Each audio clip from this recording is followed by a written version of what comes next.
which is వేదం truth. చెప్తూ వచ్చింది. ఓం తత్ సత్ అనింది. Vedas said Om Tat ఓం Sat. అనగా పరబ్రహ్మము, Om is something that తత్ అనగా principle. అది తప్ప, అది ఏ. That is it. సత్ చిత్ ఆనందము, Sat Chit Ananda. దీనికంటే ఆనందం మరొకటి లేదు. There is no Ananda, joy beyond it. మనం ఆనందాన్ని అనుభవించాలని ఆశిస్తున్నాము. We want to enjoy ఏమిటి మనం happiness. అనుభవించే ఆనందము?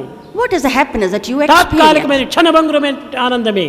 The transitory happiness is what you ఇది శాశ్వతం experience. కాదు. This is not permanent. నిత్య సత్యమైన ఆనందాన్ని మనం అనుభవించడానికి ప్రయత్నించాలి.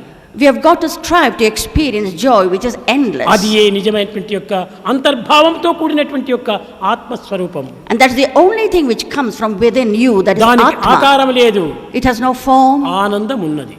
It is full of bliss. ఆనందమే దాని స్వరూపము.